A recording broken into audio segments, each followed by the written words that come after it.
Hi everyone, I'm Tony Kelly and welcome to the YMCA Who's On podcast Real Talk.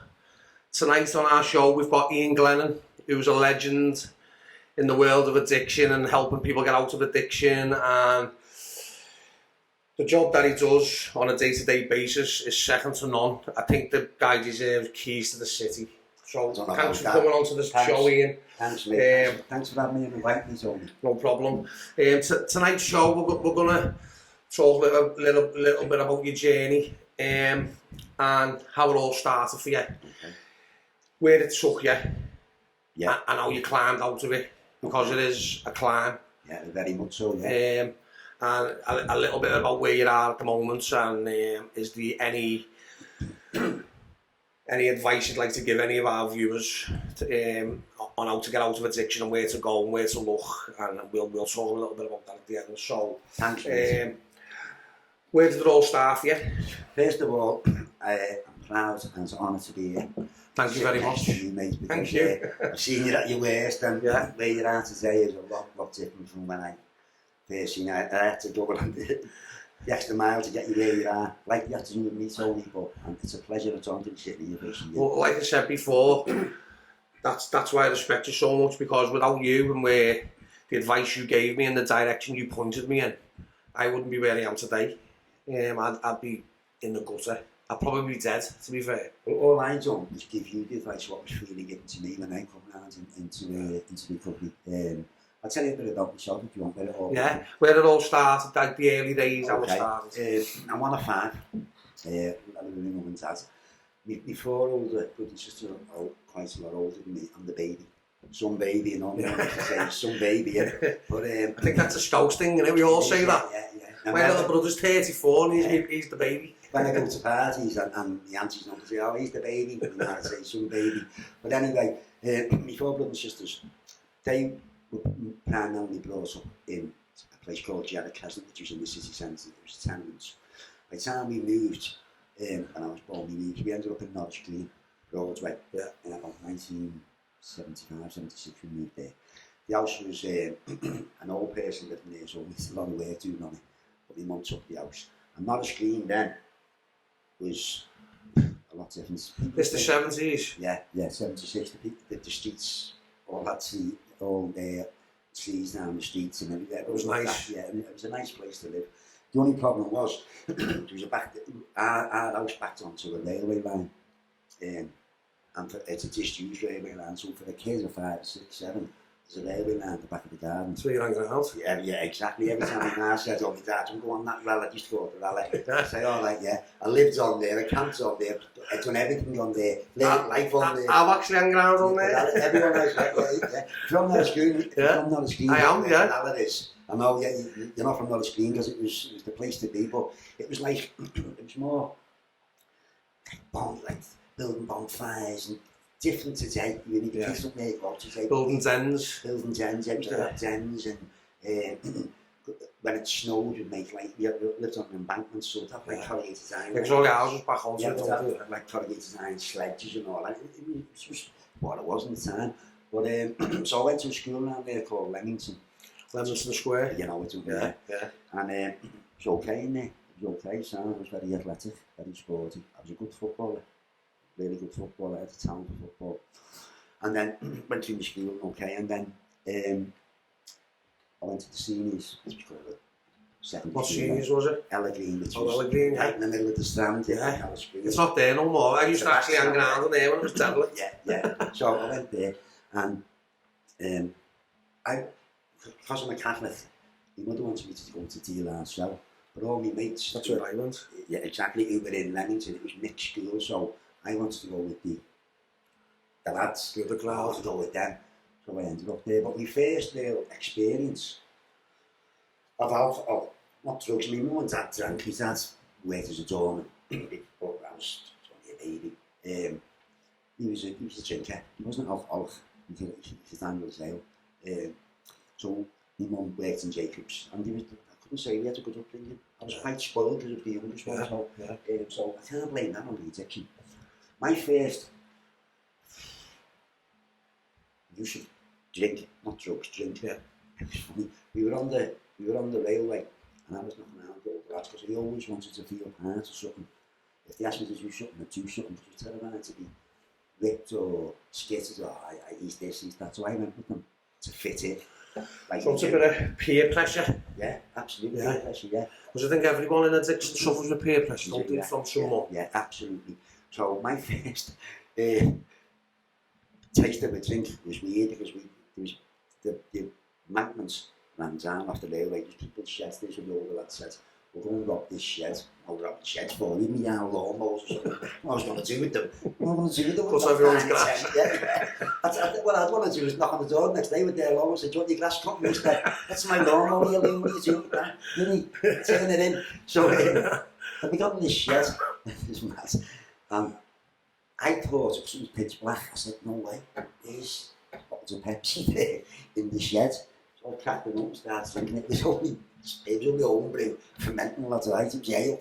Oh, someone had made their own ale? Yeah, I'm drinking the thing, it's Pepsi pitch black. The kids had to carry me up the embankment to me on because it was... Super strength? Oh yeah, it was ruthless. It was ruthless, about 90%, I didn't know.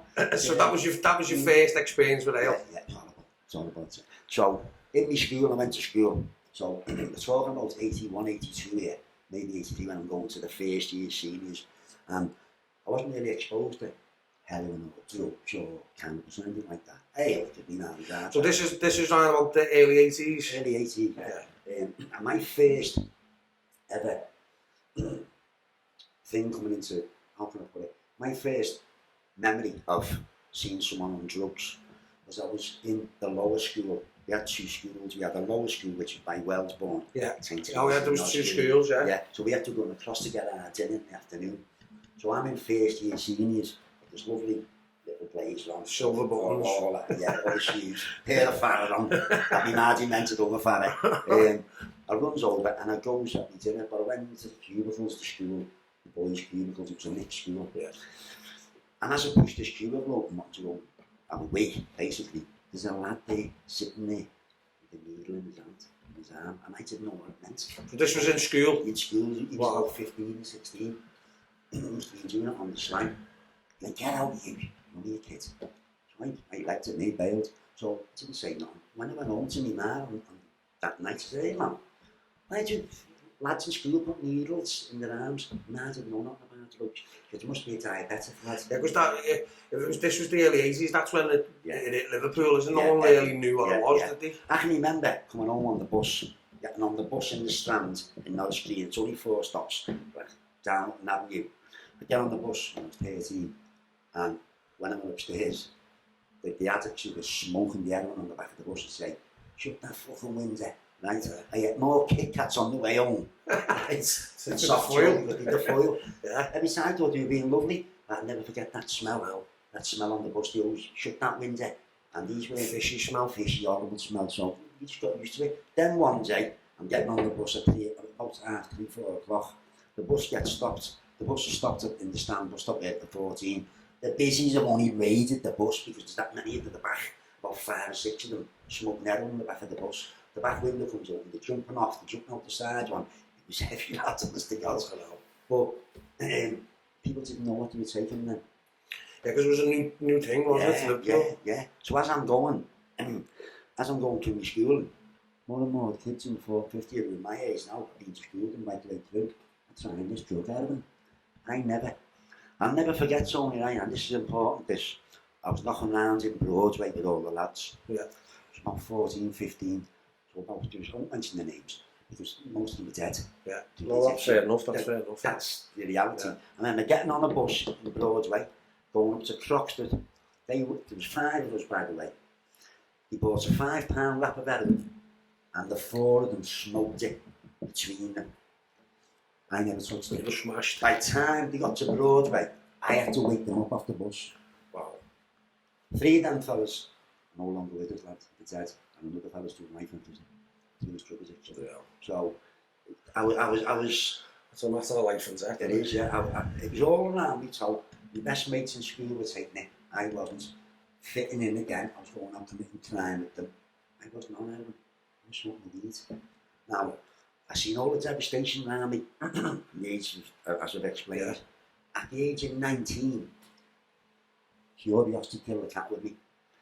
Fucking hell. I got a fella, he was rattling, he was withdrawn from heroin, he's my mate. I bought him the gear. I said, come on, we'll go to yours. And I said to him, out of curiosity, is some of that? Because there's an old saying, if you sit in the barbers all week, you get your hair cut. So all that devastation I seen, Dales went to school there, selling the bodies in the back of Town Street. Yeah. All my mates writ off. I still thought it was a good thing. Because of being around it. It won't happen to me, I'm different. So you started at quite a late age, didn't you, really? Yeah, to do the kids, yeah. But my progression was the quickest in history. Yeah. My progression, when I took that drug, Tony, right, my head went on a vacation. Every time I took that drug, released you from life, from me, reality. From me, because that was the problem, didn't know it. So, I was getting this lad to go and score for me every day. Then he went to jail for fines. I didn't really know nothing. Even though I'd seen people withdraw, I didn't know nothing about withdrawing really. So I thought he wasn't telling anyone that I was having slight or heroin. I had to tell everyone everything. It's the nature of the game. So I'm standing in the stand one day withdrawing now of heroin, but didn't know, and I had money in my pocket. A fella called Rock Ferry Jerry, the old fella from Rock Ferry, he was in on the screen. He comes walking past the stand. I said, how are you? He said, you don't look well. I didn't know he knew I'd been using heroin. I went, oh Jerry, I'm this off, lads. Can't get rid of this flu. He went, you got the flu? I said, yeah. He said, have you any money on you? I said, yeah. I said, give us £20 then for the bag. I said, here's the £20. I said, yeah, don't go in that chemist where it's start buying beaches, you'll have more of them and soft gel. He went, give me the money. Ran over, scored. He said, come with me upstairs above this. It was an old, above the bed, opposite the stand. Yeah, the flats, yeah. I said, I'll get rid of your flu, lads. We smoked the heroin. My beer began. Game over. That is when my journey into hell started. The descent. Because I knew anything. So what age is this? 19? 19. So from 19 to like, how many years are you clean now? When did you stop using? How old was it? 42. So from 19 to 42, which is a fucking fair album. Yeah. So it wasn't just heroin, was it? No, at first it was. Yeah. And I was putting a lot of time for it. And then someone said to me, do you want to go with that? I said, what's that? I said, crack cocaine. And that's like... Bong. I said, how do you use that? They went, just bong. He's done it with the bong. Yeah. And that, I thought heroin was bad. That gets a grip. That took me to depths, that crack cocaine. Mentally, physically, emotionally. I never thought possible. It took me further than Australia. It's about 12,000 miles away down there. Yeah. I went to depths with that drug. You couldn't believe, unimaginable. Wow. So you're using of crack. So did that take over the heroin? Yeah. Was the heroin just to make you feel right, straight? The heroin was to take me out of me. But bear in mind, I'm still with the same girl with Beamer. It's also 32. I just had a baby. It was responsibility, couldn't have responsibility. Once I took heroin and these other drugs, I thought I could cope. I thought it was a coping mechanism. So the devastation for your family must have been horrendous there. Unbelievable. Unbelievable. I'll tell you something now. It only takes one addict or alcoholic, one in a family to destroy it from the top to the bottom. He couldn't cope with me. My dad was an old school, like type of villain type thing. Old school mannerisms. I remember him getting me saying to me, hey you, and this is where you just put me. Only divvies take that type of shite. You're not a divvy. Did it stop me? No, it never. So everything went to try and get me clean. I wasn't asked. I was just like a loon. That's a bit like me. Like I started smoking crack cocaine, and it progressed from cocaine to crack, obviously. And towards the end of my using, it like absolutely it shattered my family, which is my ex-partner, Lisa. I nearly lost my kids. I've lost my home. Everything I loved, and my mum and dad, they were basically at the end of their tether. Yeah. They couldn't, they just couldn't cope. My mum was sitting there waiting for the phone call that I'd either been nicked or I'm dead. Yeah. I had my own flat. They were scared they were going to come round and find me dead in my flat. Yeah, absolutely. You know, it's just, I know people see what they see on the TV and they hear the stories, but when they're actually experiencing it, it's a totally so understood, isn't it? Yeah. It takes over your life, addiction. And it's a head job. Yeah. It's not a muscle job, not a new tailor's job. When we first get clean, we think, oh yeah, the tan, the money, all this. That's all the external stuff, all isn't the inside stuff. I had to deal with what was going on inside. I had to go into supplements. And by the way, I was in and out of prison for 20 years, right? It was soul destroying. But the compulsions on me to use this drug overrided everything. Yeah. Everything. My daughter got in the way, my mum and dad got in the way, everything got in the way. Put it this way, I went that bad with my addiction. If I'd have smartened myself up, I'd have made a good tramp. And that's the truth, lads, because it takes you to places where you just, you don't believe you could go. I know. Lads. I was bad. I was like, I got to the point where you're living in your own flat or your own house or whatever it is, and you're basically living homeless in a place. You've got a wardrobe full of clean clothes, you've got a fridge full of food, and you're sitting in the same clothes for a week taking drugs. Paranoid, your brain, your mind's gone. You're scared to answer your phone. You think people are walking through the all are crazy. Thinking the ice cream man, the Mr. Whippies, the Matrix coming to your pen. Helicopters on the roof and all that. It's a seagull, lad. I know. It's just the places it takes you in your head. It's what you do for it and all. It's the depths it takes you for that drug. Well, it's exactly that's what I was going to ask you. So before you mentioned you were paying for it through crime and things. Tell us a little bit about that, because I know through my addiction, I was doing bits of work, I was doing bits of graft. Yeah. I was also dangerously robbing grafters as well. Anything that could, basically, which could have got me in a lot of trouble. And you know what Liverpool is like, and you're doing that type of graft, it can get you in really bad places and like bad situations that you can't get out of. And I was the same, I was robbing, stealing, any lengths, Peter to pay Paul. Any lengths, I was committing burglaries, sneaks, to be detriment this. For this drug or these drugs. I'm not I know that. This is what I had to do for my drugs: shoplifting, burglaries, fraud, anything criminal where I can get a pound note for this drug. But bear in mind, Tony, it took me to the depths where they put needles in every part of my body when I went properly, right? So I couldn't put the needle down. Then I was using heroin at first, and someone said, why don't you mix it? It's called a speedball. Yeah. It came over, mate, right? So I was going out, we were going out of town, pickpocket, smashing grabs, burglaries, sneaks, any lengths to get that money. In the end, it wasn't a very successful one in the end, because I was robbing ham at the end. And do you know how much ham you've got to rob to make a tenner from the Erin, lads? From the Erin. I thought it was a boss graft. It reduced me to robbing. Put it this way, I even had a duffel on in the summer, about 90 degrees, robbing bars of big dairy milk from the quickie. That's where it takes you though, isn't it? By the time I got to the woman to sell it, it melted, lad. I'd say, put it in the freezer, get it, alright, sell it in the bingo for the nicker. It was just... That's where it takes you, the depth. Then, I have to go around to the lads who knew, ask them for a nicker. Make me show my family in my own area. In the end, they give me methadone.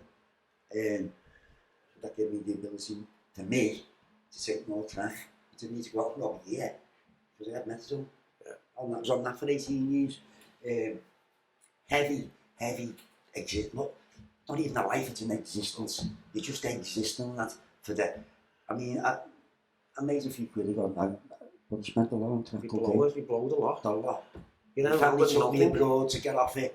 I made a few quid, whatever, they give me money, you made it up the way you do. Yeah, sounds. As soon as I got home to Liverpool, bang, looked out that EasyJet window. I'll tell you the story, right? It's how much... This is a true story, this is how much the obsession come on me. So, I went to Amsterdam, they got me off methadone, my family. Then, I was living out there, whatever, and then in 2000, I think it was 2000, Evander Holyfield in Lewis, Lewis Holyfield in Madison Square Garden, we went out there. I think you've told me this. Yeah, we went out there, right? So, I come off methadone to the crazy rattle in the Zam. But I haven't dealt with, I didn't know nothing about addiction because I put the methadone down and I wasn't taking gear there, right? I thought, it's laughing, I can have a berry, I can have a lime and all that, not realising that I was in a slippery slope. I only get to New York, give me a line, what have you. right. A line of coke? Yeah. Yeah. Come on my head then. So I'm sitting in the Waldorf Astoria hotel, hotel in New York, and I thought, I need to be in Sparrow Hall to go score. Madness. That's right. That's the mentality. The lads there. That's the insanity. I bailed and flew home on my own, right, with a few quid in my pocket. Lands. I'm saying, I've had a baby now, and I'm saying on the plane away, oh, mate, lads, time to knock on the parrot door. Why don't you take that choke out, lad? Wasn't going quick I enough. wasn't going quick enough like that, was you? 5,000 miles an hour. Yeah, exactly. I'm flying through the night. It lands in Manchester Airport. Crazy scouser with the obsession on it, but look well. I had all kinds of dough in my pocket with the Hugo Boss suit on, pulling this trolley lad right Eddie. So I'm walking through. It says a Saki, black taxi, Manchester, a little cap on. I went, the Archers, lad. He went, what the bloody hell? He says, no, the Archers are in Sparrow. This is where I'm from. I know where I live. Yeah. I know where they are. That's why I went, the Archers, lads. And I went, and if you can score for me on the way, I'll give you the extra one. And he went to me, the bloody football's not on till tomorrow. I said, oi lads, here's your money. I just get me to Liverpool. So I went there, walks down Faversham is it? Not Faversham, the other one. Bulford. Elstead. Elstead and Bulford, yeah. This suit me mate who's an addict. Who's doing here? I said, go and score. Game over.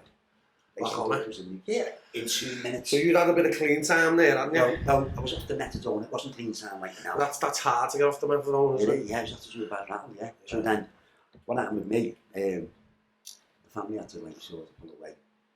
It's tough love, isn't it? Tough love, lad, yeah, because I was on a mad one way. And there's nothing you can do? Not a thing. In my job, I'll speak about my job in a minute, can't get anyone clean or sober. Got to meet me halfway. You've got to do it yourself as well. Like you did, I mean, you had a few chances and you had a few goals and you were successful one time, but then you stopped doing what you were doing to get you where you was, as you know. It disconnected me. That's all, that's what we all do. But if we want to keep what we've got to keep doing what we're doing. Yeah. So, at the end of the day, I was on this journey again, and in 2013, I don't know if you know that. So, you know, going back to before, you mentioned your partner. Yeah. What was her like involvement in all this? Was she like kicking you out? Because obviously we're unconsolable, aren't we? And like the girls can't put up with it. They don't put up with it for long. They love us for long enough, but they have enough. Something just in love with me partner. There was no physical abuse, but there was mental abuse with me. Yeah. All the blacking schemes. I had tough money, I had the biggest from me. That's it. I've been with her since I was 18. He's also 32 now. She's seen a lot. I was never there. I wasn't present. I wasn't a father. I wasn't a partner. I was never there. And I did get a few quid. I'd give her a couple of bob and go, right, I'm off, man, and think justifying. In the end, lads, I couldn't give her a nicker. That's a bit similar to me myself. Yeah. I was like you say, I was there, but I wasn't present. At the beginning I was. But as time goes by and the addiction gets worse and worse, you know, you're head somewhere else. You don't want to deal with kids, you don't want to deal with bills, household, going shopping, this and that. All you can think about is getting your next fix, getting your next drug. And it's a detriment to your relationship. Everything crumbles and you don't see it. And they're going through it. And you don't see it until it's too late. I destroyed their lives. Yeah. I destroyed their lives. Only that my partner doesn't take nothing. He doesn't take nothing. Or take nothing. He's always to be being in care because I couldn't look after him like that. I couldn't look after myself. I didn't have anyone else. That's like that. You know what? That's like. There's been times where, if it weren't for Lisa, like the kid's mum, I think my son would have been put in care because the way I was acting, the benders getting off me cake in the night in the house when they've gone to bed and she wake up and the police will be phoned and this and that. You know, I'm very lucky that she was there keeping it together. She was your rock, lad. She was my rock, yeah. Well, we were on the rocks. Yeah, we were on the rocks, yeah. I still definitely. Then.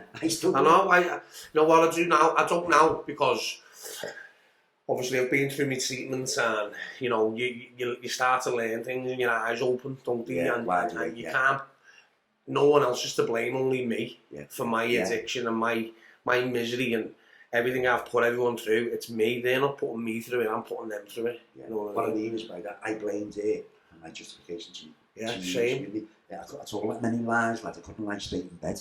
And that's the reality of it. It was a horrible horrible existence, whether it be in prison. That's the biggest prison I had to free myself from. Not behind bars, that's easy. Everything's done for you. This in here, which we call a head job, that was the biggest prison I had to free myself from, because after all them years, and all the deceit and the dishonesty and all that, I said, no, to get honest, what he said to me, you need to get honest. I said, what's that? It's hard, isn't it? Because when you go into the hab, you're sitting with 30 people you don't know. You're thinking he's a busy and he's thinking, he looks like a busy and can't tell him that. And what you have to get honest and you have to like accept what the staff are trying to do.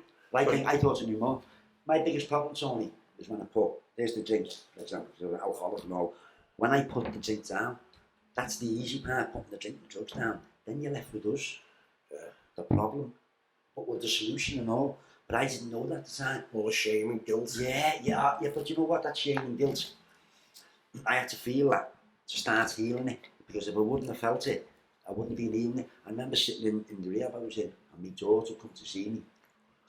And I love my daughter dearly, I wasn't present in her life, so this woman, sitting in the waiting room, the visiting room with me, she come with a friend, who I knew since she was a kid, her best friend, and I'm sitting in this rehab, early in recovery, thinking, wow, I don't even know what my daughter likes. She's got a boyfriend. What food does she like? So what music does she like? What favorite colour? And she's 22 years of age. That burned my head out.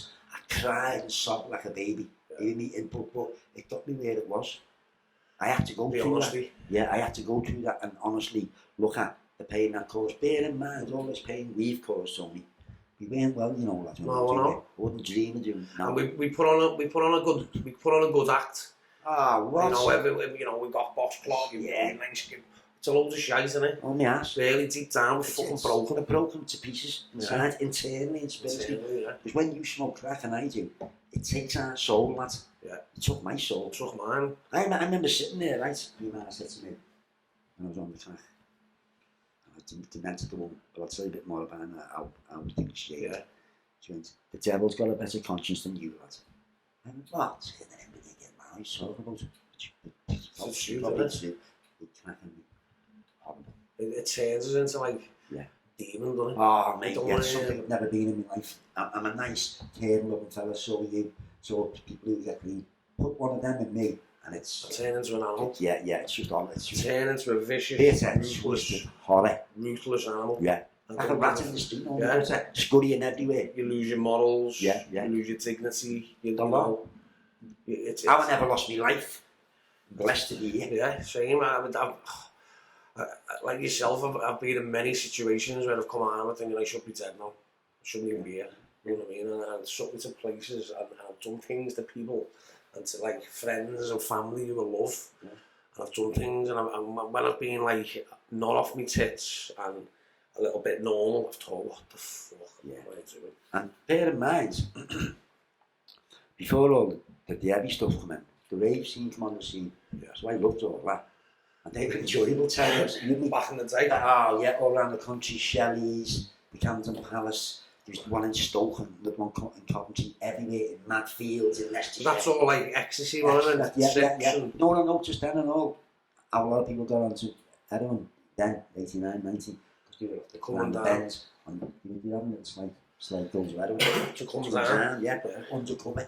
Yeah. So, at first, the drug music was okay. I had some good times, I'm going to admit that. Then I crossed over this invisible line, what I didn't see coming, into addiction. And I think as well, when we are using, like for me, every time I think, right, I'll go and score, I'll go and get some coke or I'll go and get some crack or whatever, your mind takes you back to a good time. Yeah. So it'll take you back to when you were 18 in the cream, when I was out with 20 of my mates and we were all having a scream. But it's not telling you what's really going to happen as soon as you put that in. Like you're going to be sitting there, paranoid, fucked, skint, everyone hating you. You're going to terrorise everyone around you who loves you. It doesn't show you that. Don't look after yourself. No, your hygiene, you don't eat, your health goes to fuck, your chest goes to fuck. And it doesn't show your head as you're off, doesn't it? Well, put this way, I was 7 stone. I was 7 stone looking in a minute, thinking I was just dead, lovely. Turning in, lads. There wasn't a pick on Same, you. like- Because I'd be on the lamp even getting chased. Same. That's with me. Lads, it was rude. I remember sitting in my flat once, not long ago. I've got this fucking big scruffy beard. I haven't brushed my teeth in a week. My hair's looking like a bear's mattress. Yeah. And I'm looking in the mirror thinking, if I just have a shave, I'll look alright. I'll blend it. And I'm grey. I'll cough on a belter. I'm grey. I've got big black fucking bags under my eyes. I haven't slept for 3 days. And, you know, I've been drinking, smoking, fucking snorting. And that's your head. But everyone in the street knows you look bit off. Yeah. You're going out, you're alright with something. That's your head telling you. Yeah, it's the illness in your head. You're not finished. Carry on, carry on. If this illness, what we suffer with addiction, is not treated, it'll kill you stone dead. Yeah, definitely. Thank God. So your family, as in like your mum and dad, what was their like experience of you? Disgusting in the end. I couldn't come in the street. They were ashamed of me last night. They loved me unconditionally, all my brothers and sisters. Could bear in mind, I was the only one who's ever been under gear in the family. The only one. Like yourself, it's only right. So, in the end, my aunt used to throw me a tenner for coming and say, get out the street, you fluffy, whatever. Because they were ashamed of it, right? My ma was demented, but my ma lost her son. I was a baby, right? So, It's unconditional. the stuff they went through that I didn't know until I got clean and I had to go and do an amends to it. That was a big impact when she saw me, what my mum and dad went through, what she and my dad went through. My dad never, unfortunately, never seen me clean. He passed away. It's a good job he got buried when he did, because if the chemist wouldn't have been open, I'd have been going to the chemist first for me, man. Simple as that. So, my mum and dad, lovely people, like all our families, tormented the life out of them. My ma said to me, and my dad, we were made up and the busies rang and said you was your bottom because we'd have a good night's kip. Yeah. As you said. That's the peace of mind, isn't it? How can a busy or a police, I used to say to the police, I'm not my ma, tell them in here. And my ma would say to my partner, oh, the other fellas rang, the police, he's in Walton, we're all like, I didn't see him if he didn't know where it was. So that's a little bit of only, peace of mind for them, isn't it? But that's how mad it is, isn't it? You're getting someone from the prison to ring to say you're alright. Imagine you sitting in yours now, and I'm sitting in ours waiting for a phone call. My daughter's out there thinking, where's she? What's every time the phone these goes, fucking demented. I didn't realise all them consequences. I didn't understand the damage you'd done in addiction to my loved ones.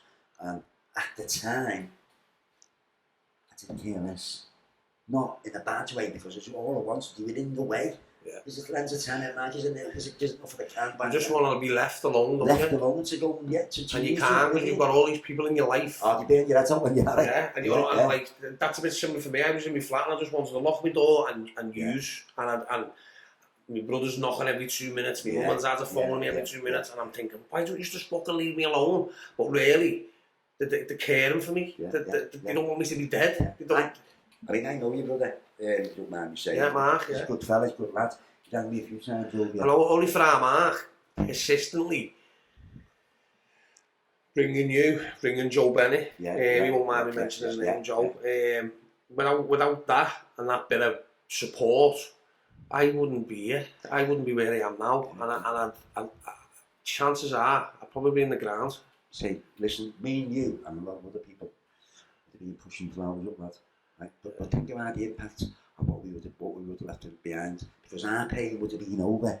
We've got kids there standing. And their pain's still there. But I didn't understand all that. You don't think of nothing like that. You don't know. But do you know when you were using? You were a greedy user. Like one was never enough. Yeah. Would you like see? Because I mean, I know people who use, and I know people who can like control to a certain extent where they can measure it out. So they'll go, I'll have this today. Me, I like you don't use like me. 2, 3, 4, 500 quid a day. Listen, I could have £1,500 being you in a crack dead night. And me and you are already thinking when there's a grand gone, we're getting more jobs, only 5 ton left here. You know what I mean? Only 5 ton here, like we're going to have to go and get some more money, because there's an old saying, as you know, one's too many, 1,000 never enough. It was just, I could not get that. What it was with me, once I took the first one, right, the compulsion in my head, I couldn't get rid of it. It was just, it overrided everything in my life. Family, kids, didn't care about the consequences. this compulsion to use more and more of this drug overtook everything. And I loved them dearly, by the way. But I'm sorry, I was in love with this more. That's all, yeah.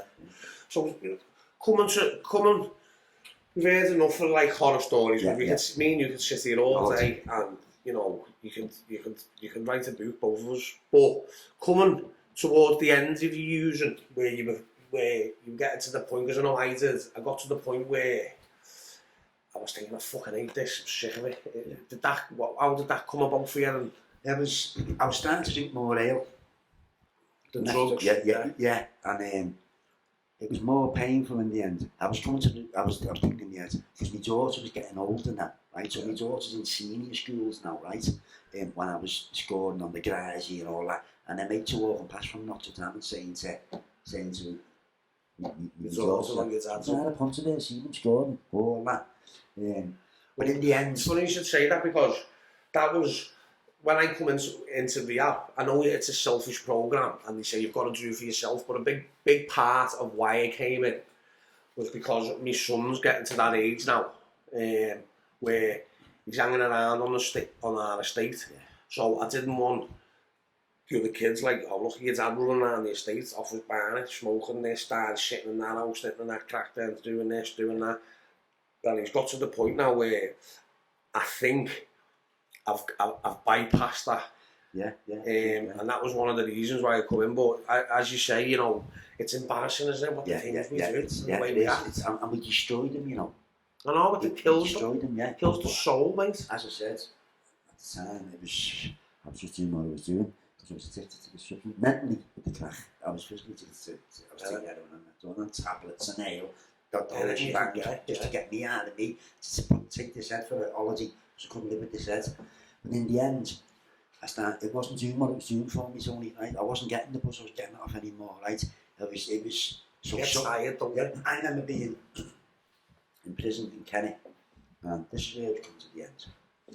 And a fella came in from NA to do a share in the prison, so I was around the bend on pre-cabs, and I did a bit of gear.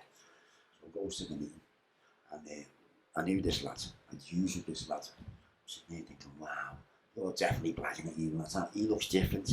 Last time I seen him was at the back of the Empire. It was a needle, right? We had no water, it was raining, and we got it around the great puddle, bang, boom.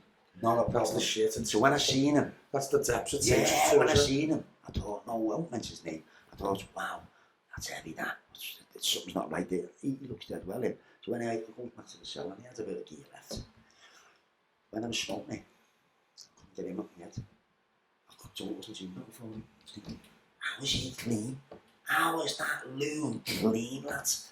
Because I seen him in town, runs off, like he's clean now, I'm not having that. But he was. Yeah. So unbeknown, he carried that message that night, and that's when I realised it took him a year going back, getting released out of jail, then going back and getting recalled after 20 days with a knife like a loon, rotten drunk, didn't even know why I had it. Got recalled, and the thing happened with one of my family members, which I don't really want to go into detail. Yeah, no, that's a turning point in my road to recovery. Got recalled again, and I come out of the cell one day in Walton. So this is your journey now. This is how it's starting. This is how you've come. Like you've had enough. And you're starting to realise there's a way out. There's a way out. I was broken, but I was scared. I wouldn't ask for help. My pride wouldn't let me. My heart would say, don't tell anyone, not on you when you get out. That's what's. So for me to ask for help, mate, it wasn't happening. But inside, you don't want to confide in people, do you? You don't want to, because it was a sign of failure to me. So I was in Walton again. I come out the cell this day on the Wednesday afternoon, pissing down rain, visible and grey, and looked down, and I thought to myself, do you know where I come from? I've had enough of all this, mate. I've been in jail with him since he was 18, and after he was dead, by the way, now. Yeah. So I went into a cell with a lad, and he was going to a place called Parr. I didn't know Parr rehabs. So I've been in Parr. I had gear on me, so I'm saying to him, do you want to go with this, mate? I don't know, well. He said, no lad, no, I can't, I'm going to Park U on Monday. I said, what's Park U, lad? I went to rehab. stop saying him related, that time you out and break your neck. I said, with an H-wing, aren't you? So we did, H-wing come off the bed. He said, man, I remember the first time, he said to me, so we knocked it back? Yeah, he knocked it back, because you knew what he had to do, otherwise he wasn't, if he... You've got to be clean to get in, the test. He went, you're full of disease or the illness of addiction. And it's got you. So, what illness? So I'm starting full of gear, full of head, I'm starting to do press-ups in the pants, so nothing wrong with me, lads. What illness is this? 37 stone. Anyway, long story short, he says to one of the cabinets workers, which is a drug worker, your mate needs help here, I'm going on to try and but don't say nothing to him. So he said that for you? Yeah, playing lovely guitars and all that, and things like that. Yeah, it's about rehab. But no, you can't go there. I said, am I going outside? I said, no, a place called Anfield in Liverpool. I went, alright, yeah, it sounds. So he made the referral. So as I'm going through the journey, this he said to me, I was on a heavy licence. So a fellow from the Home Office come down and said, you're not going to Anfield on Pro. I said, why not? Can't manage your risk, mate. It's not happening. So I applied again for Pro. He said, not a chance. So he said, give me something to do at the Home Office with. I said, like what? He went, come off the methadone in here. And as I'm sitting here like this to you, like that, I went, I'll see you later, lad, and was off. But he said, no, sit back down, you've got to give me something. So I thought, I've got to do something here. So I said, all right, so I went to the hatch, to the woman behind the hatch. One for me methadone. That's a big lady. She went, all right, mate, she's in Stokey. I'll bring you down 10 mils a day. I said, sit there and get it, I'm going to laugh at you. What? 10 mils a day, you couldn't hear? So I come down the street, about like 2 mils or something. I was sitting with something, so I got off it. Yeah. So you've done it? I've done it. It was heavy. It's doing it terrible. But I was taking up dabbling and all, whatever comes with it. So I got off it. So that helps you, done it? That helps you on your come now? Yeah, it did help me, yeah. And it was hard, but I knew I had to do this. So did you get your parole? Yeah. And you ended up Parkview? So Parkview, for anyone listening, Parkview's a rehab in Liverpool. Yeah. I actually done my 6 months in Parkview and it was very strict, but it got me to a point where it made me realise what I needed to do. But what I wanted to get at is, so not many people know about rehabs, because when I first heard the rehab, what I thought was instantly you think the Priory, all that, you've got to pay 20, 30 grand, and it puts you off. Yeah. But there is places in every city that you can go to. Absolutely, yeah. And there's rehabs that will take you in and really help you, just as good as the Priory, if not better. And for nothing. For nothing, basically the cost of housing benefit. Yeah, and at the end, you can tell the audience a little bit about the places in Liverpool and where to go and any information you think that they need. Yeah, it'd be a pleasure, because it's needed. It's needed, yeah. There's a lack of information out there. There's people suffering. There's family members who are tormented and demented with these loved ones, and they don't know where to go. There's nowhere, or they think there's nowhere to go for them. And there is. Them or the loved ones. Liverpool's got quite a big following of like NA, CA, massive. And there's a lot of treatment centres, detoxes, abstinence houses, hostels, you know, all these places are somewhere where you can find support and hope. I think the impact of drugs, what it's had on Liverpool over the years, that's where it's got to. That's why the recovery community is massive. Massive in Liverpool. Some people don't. I didn't know about the apps. I didn't know the rehab I went to told me was in Aigburth by Glennon. I went to walk past there a million times. It's just a big house, isn't it? Big house, yeah. So when he released me from Stokey, he said to me, Magnus, the rehab said to me, we're going to be waiting in the van at Lime Street. So it was like the boards of them, so they had to make up on this journey from Staffordshire to so we could track it. Yeah. So, but I thought, I swear that, because I'm an addict. I'm thinking, you got to go this. So I'm going to go. So I went. So I'm getting out the morning, I'm getting out of jail. Some friendly fella said to me, I said, who's going off in Shrewsbury? This is me thinking, I'm going to rehab, right? He went, this little big issue fella outside Shrewsbury station. He's got the yellow, so I get on this bus into Shrewsbury, being released from Stokey. I'm looking at this little big issue fella like that, like a lucky mouse. Where's this ginger kid? Nowhere to be seen. Tell you about fate, lad, right? So I said to the cab driver, where's the little ginger hair kid who's always outside the station? He went to me in a war accent, do you know what, mate? It's the first bloody day, I haven't seen him in years, he's always here. I thought, no way. So you couldn't score? Yeah, so I get on this train. And I think, right, it's a lovely intercity one, trolley dollars. Do you want a drink? So I said, no more, like, I'm an hour last, of course. If they blow, when I get there, swear the air. So I'm thinking, it's coming to Wrexham from Shrewsbury, right, it's got to go to Chester, so I'm thinking to myself, Wrexham, I know a few lads have been in jail there, I'll score there. I'm the only one who gets across the train, standing by the doors. It goes right through the station, so it doesn't even stop at Wrexham, just goes right through. Straight on to Liverpool? No, to Chester. Oh, yeah. But I'm standing at the train station, at the train doors, waiting to go. Like, people looking at me. I'm thinking, I'm not getting here in Wrexham. I'm supposed to be going to the Aigburth, right? I went right through the station. I thought, wait, this is weird, that fella wasn't there. This wasn't meant to be. I guess to Chester, and I thought, now then, someone in Chester, Blake and all that. It goes over this little bridge. Oh, there's a little bridge in Chester Station. I'm supposed to ring Parkview, and I want to say, I'm here, But something stopped me in my tracks, so I put my hand in my pocket, and I had the phone number from the app. So I'm like in the battle of wills on this. That's your higher power? Yeah, this little bridge. I'm thinking, swear Parkview, go and score. Swear Parkview, go and score.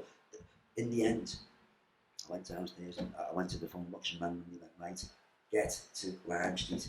We're waiting in the van at the Empire. So again, Tony, right? So it's fate that really, isn't it? Yeah, my alpha. You used to away with me that day, my alpha.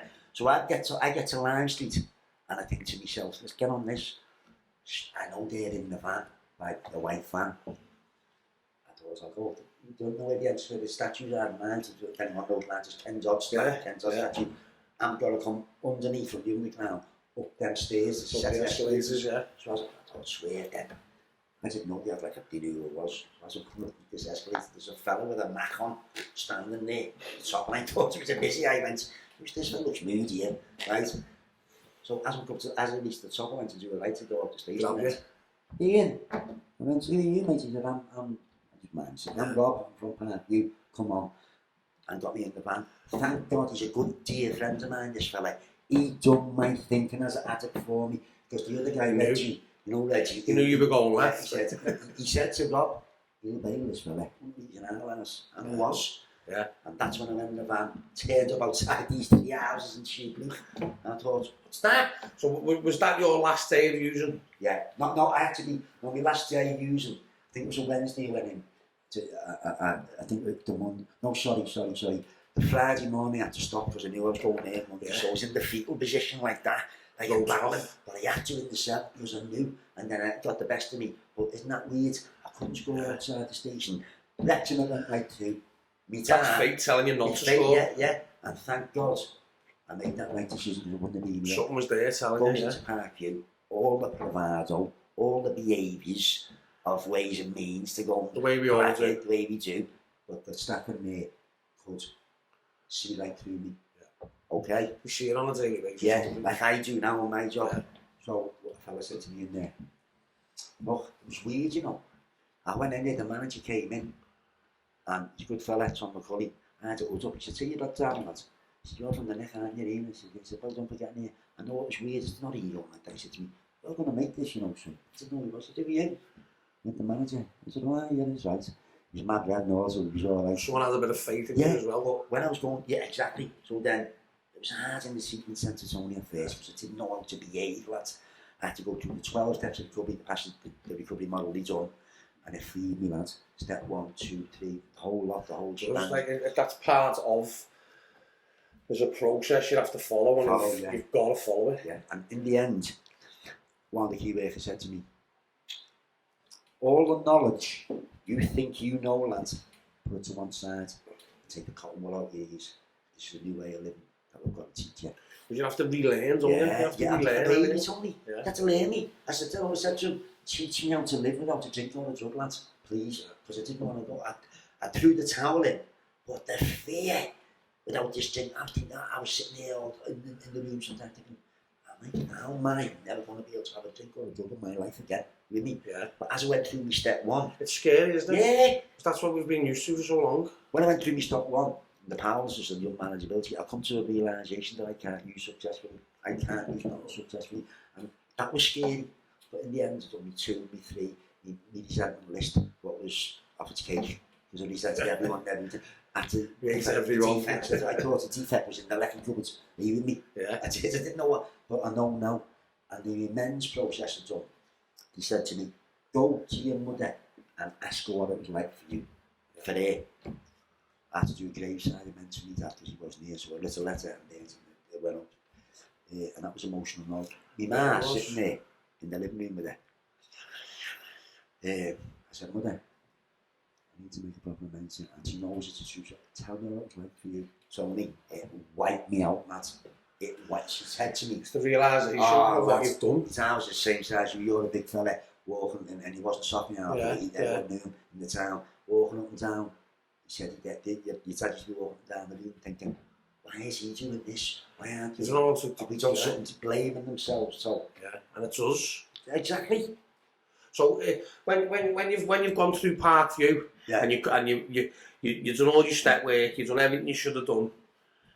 You were relearning how to rebuild your life and how to act in society, because that's what they teach you as well. You learn to live with other people. Yeah. Because that's a thing we can't do. We can't live with other people because we basically hate everyone and everything. Couldn't live with yourself, lad. Can't live with yourself. Yeah. And then as you come to the end of your treatment, what made you get into the type of work you're in now? Was that through Parkview? Yeah, but it was by accident really, Tony, right? Because I didn't know. I never had a jar of clue what I was going to do with my life. And I mean that, right? So what the manager, the same fella, the Tom McCulley fella said in the day, I was leaving Parkview. I was coming to my end. The third stage wasn't available, so he put me in a place called Bridge, which was a bit. Bridge, yeah. I thought I did go in there because I wasn't ready to go back to Joanne, my partner, on my daughter, because it was a bit. It's like starting off again. So. Tom McCulley come up to me the day, or someone said to me the day before I'm leaving, Tom McCulley wants to have a word with you. And I thought, oh, I've done something wrong. I said, I'm not asked, going tomorrow. I said, sit down, son. And say, I want you to come back here and volunteer. I said, me? He said, yeah, you. I said, why? He went, I can't buy your lived experience. I went, idiot. Then the fear kicked in about that, but we'll ease you in. We'll ease you in because you need structure, lad. When you leave here, you're going to Bridge, I want you to come back here and volunteer, and we'll show you if you've done well, because a lot of people didn't make it. Out the people, say 6 months, there was 60 people in and out that rehab, who I went in with. There's only me and the guy next door who's working in Rise there now, Niall.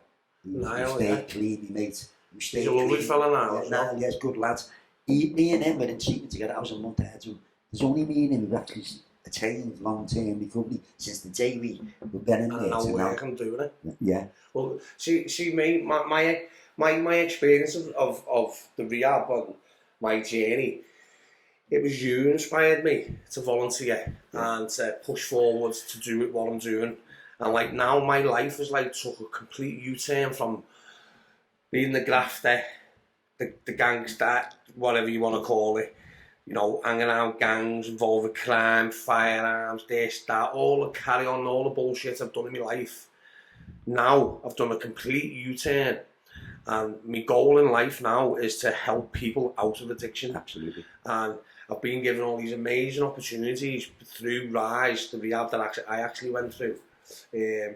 Through people like yourself, I've been asked to do this podcast, for instance, by the YMCA, which is a massive organisation who I'm representing. Saves your life, lad. Yeah, I now speak to kids twice a month in the museum, underprivileged kids who are taking their own path in life, basically telling them, you know, how things are going to turn out for them because I've done it, you know, and I'm actually now just waiting for me DBS checks to come through, my police checks, which they're through now. Yeah. I'm just waiting for my certificate and then I can start actual work like yourself. You're giving back so well. So I think a big part of both of our recoveries is the giving back, like you say, you know, otherwise it's keeping me and my spirit clean and safe. Absolutely. So when you first come out of treatment, if you've got no structure and you're sitting there not doing nothing, you're sitting with the last person you use with, and an addict or an alcoholic sitting with themselves in so back lads. Yeah. So I done the volunteer work for 2 years. I learned the job.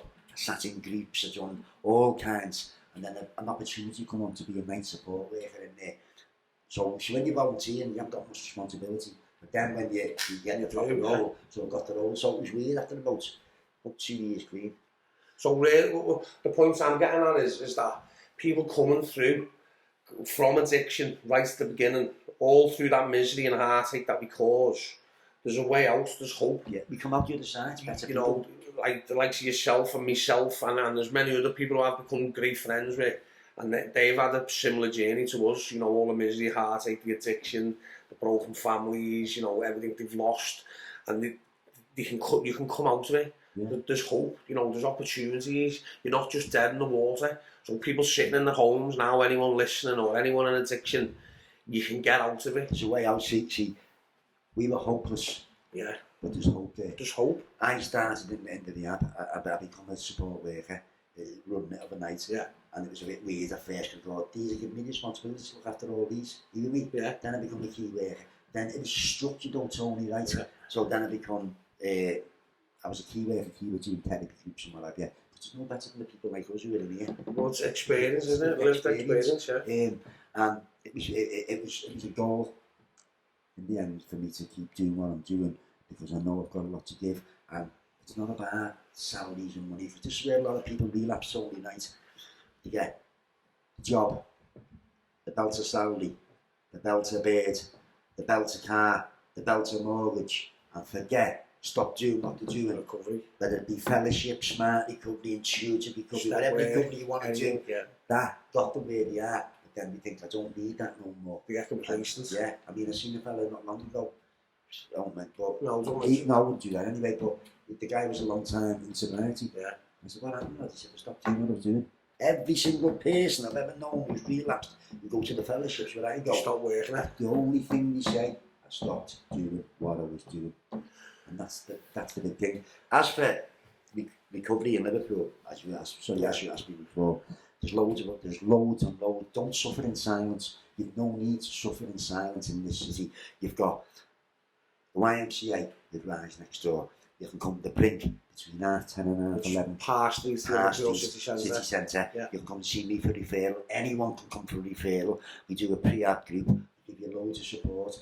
If you're on opiates or you're alcoholic, we can get you referred through our assessment process into detox. I'll go out and support you. And this is the Brink, This is the Brink. This is the first. Yeah, if you want to come into Rise, you come to the Brink and see myself and my colleague Jamie. I'm the community detox practitioner. So also my role again. So your first point of call, aren't you? Point of call, support you in the groups. We have pre-app groups. Then we get you assessed. Then if you go into the Hope Centre, I'll go out and see you then, and then bring you into here. It's the chain, like the support. So that's what I was going to say. So if you've got any advice to give anyone who wants to get out of addiction, into treatment, and change their lives for the better, come down to the Brink. From the Brink. There's transforming choices. There's other places, where you can do like a detox in there. So there's the YMCA, the Brink, the support organisations. We are with you. It should be called that action. There's the Brink of Change. There's Sharp, which is a day treatment centre, which some people can't go into, the residential one. You've got Narcotics Anonymous, Alcoholics Anonymous, Cocaine Anonymous. All to help you. The support is massive. There's mental health. The J. Roberts Project, that's just come online now for people who suffer from mental health, suicide attempts, all that. There's no need to suffer in silence. There's family support, there's Al-Anon, what family members can go to. It's like a fellowship, they can go there. You can put it all on the link when you're ready. That'll all be in the link in the description at the bottom. So, just before we end the show, is there one piece of advice you'd give anyone? What's your best piece of advice you'd give people? Don't suffer in silence. There's a way out. There's a way out of this misery and mayhem. The only thing is you've got to meet us halfway. Unfortunately, recovery's not for those who need it, it's for those that want it. But there's a way out. You're living proof. I am. Definitely. You haven't got to suffer in silence, especially in this city. Because if you don't find help, this addiction will take you to places you don't want to visit. Right, that is brilliant, Ian, and I'd like to thank you for coming on the show. And anytime you need anything from me, vice versa, I'm only a phone call away. I'm proud of you, and thank you for coming on here. Thank you very much. I've seen you at your depths the worst, I've seen many people, but you've made me proud, lads, right? Because you're a living example of you get out what you put in. It's as simple as that. Thanks very much, Tom. Thank you very much. Sure. If anyone would like any more information on anything regarding treatment centres, just go in the description below, and we'll put all the details there, and we'll also put a link so you can get on the channel or the page on YouTube. Thanks for listening. Please like, subscribe and share. Thank you very much. Thanks, Tom.